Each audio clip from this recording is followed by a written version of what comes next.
Siap belajar ya? Siap, Bu. Sebelumnya, terlebih dahulu, Assalamualaikum warahmatullahi wabarakatuh. Waalaikumsalam warahmatullahi wabarakatuh. Apakah hari ini hadir semua? Hadir, Bu.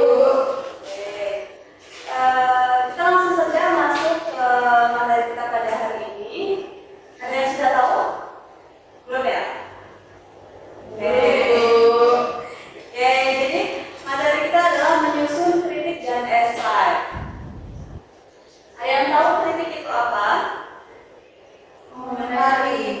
Benar.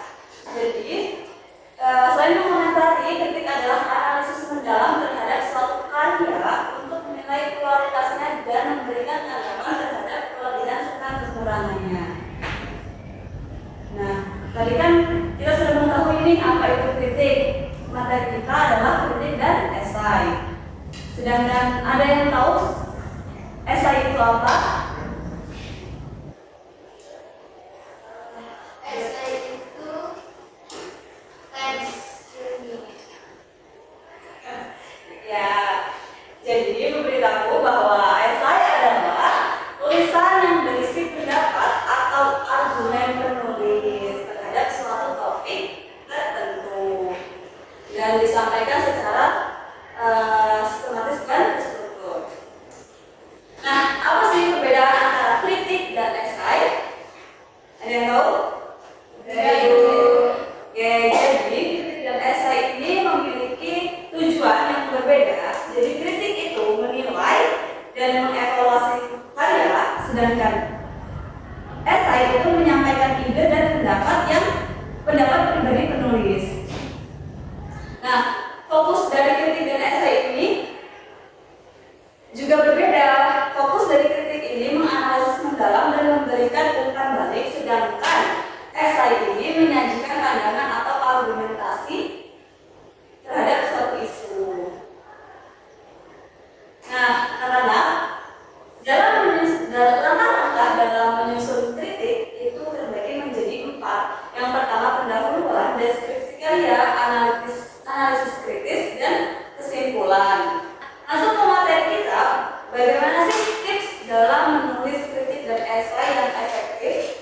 Nah, dalam menulis kritik itu harus menghindari subjektif yang berlebihan, sedangkan menulis esai itu pastikan tesis jelas dan terfokus.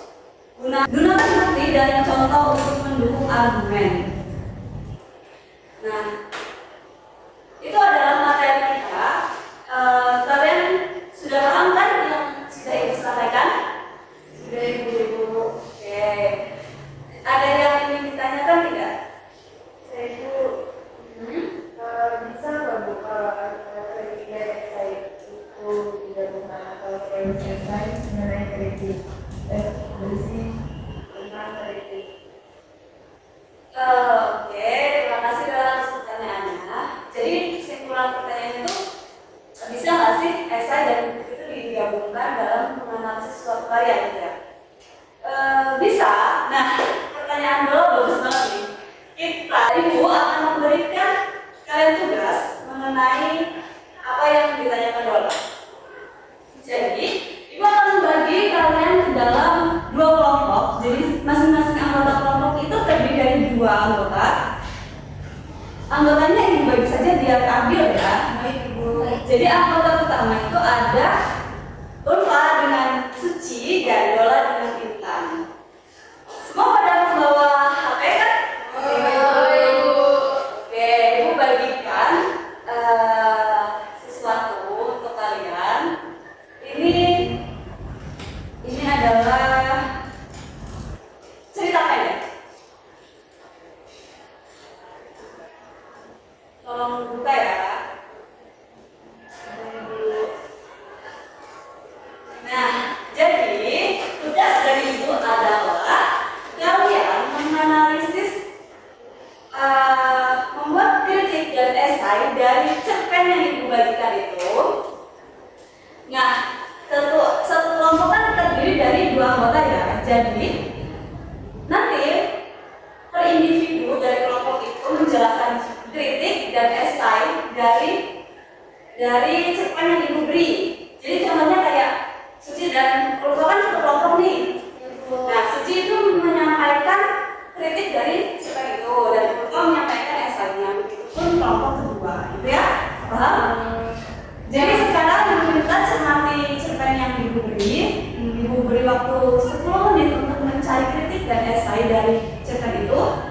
Dimulai dari sekarang. Ya. Sudah semuanya? Sudah, Ibu. Oke, sekarang siapa kelompok siapa sekarang yang sudah siap? Saya. Oke, kelompok 2 dulu ya. Ibu.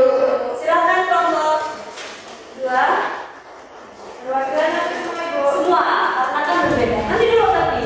Jadi satu-satu dulu. Kritik 2, cerpennya berjudul Sinar Matahari yang Terlupakan oleh Pramudia Anantatur. Cerpen Sinar Matahari yang Terlupakan adalah sebuah karya yang berbicara dengan lantang tentang ketidakadilan sosial dan perjuangan individu. Meskipun terasa pesimistis, cerpen ini merupakan karya yang sangat penting dalam menggambarkan realitas sosial di Indonesia. Oke, baik, sekarang langsung ke esainya.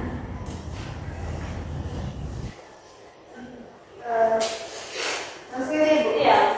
Melalui cerpen ini, Pramudia menyoroti ketidakadilan sosial yang menjadi akar dari banyak penderitaan dalam masyarakat.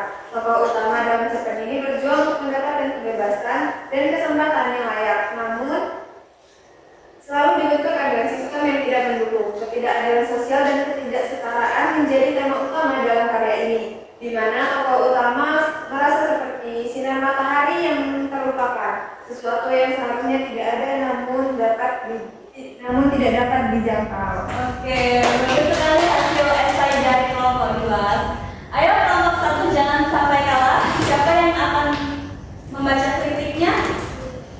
Cici. Ya, silakan maju. Jadi hasil kritik 1 dari cerpen berjudul Sinar Matahari yang Terlupakan oleh Pramudia Anantatur adalah kutipan Sinar Matahari yang Terlupakan merupakan cerpen yang kuat dan penuh pesan sosial. Meskipun terkadang terasa sudah dipahami, tapi karya ini menjadi salah satu contoh besar sastra Indonesia yang menggugah dan relevan dengan kondisi sosial yang ada. Seperti itu, Ibu. Oke, bagus sekali. Silakan untuk kelompok 1 membacakan hasil esainya. Oke, untuk esainya, makna sosial dalam sinar matahari yang terlupakan. Cerpen ini menggambarkan kehidupan tokoh utama yang terus-menerus terjerat dalam ketidakadilan. Sinar matahari yang seharusnya menjadi simbol kehidupan dan harapan tidak lagi dijangkau bagi tokoh ini. Dalam banyak karyanya, Pramudia selalu menggambarkan individu yang berjuang melawan sistem sosial yang menindas. Dan sinar matahari sosial yang dan sinar matahari yang terlupakan tidak terkecuali. Cerpen ini menyoroti perbedaan kelas sosial yang mencolok dan bagaimana hal tersebut membentuk kehidupan seseorang. Oke, tepuk tangan dulu. Wah, anak-anak kalian hebat sekali ya. Berarti kalian sudah memahami mana kritik, mana esai. Oke, ada yang mau ditanyakan lagi tidak? Oke, sudah jelas ya. Kalian juga sebenarnya sudah paham, sudah dapat membedakan mana kritik dan esai. Oke, karena waktu ibu telah habis dalam mata pelajaran bahasa Indonesia ini, ibu cukupkan saja ya. Baik, Bu. Baik, ibu akhiri saja. Wassalamualaikum warahmatullahi wabarakatuh. Waalaikumsalam warahmatullahi wabarakatuh. Terima kasih Bu. Sama. Keluar dulu ya. Baik, Ibu. Assalamualaikum warahmatullahi wabarakatuh. Selamat pagi. Saya Suci Nurul Hatimah selaku observer dari nama calon guru Laila Fitriana dengan NPM 2213041094. Di sini saya akan menilai keterampilan mengajar kelompok kecil dan individual. Untuk komponen yang pertama menunjukkan kehangatan.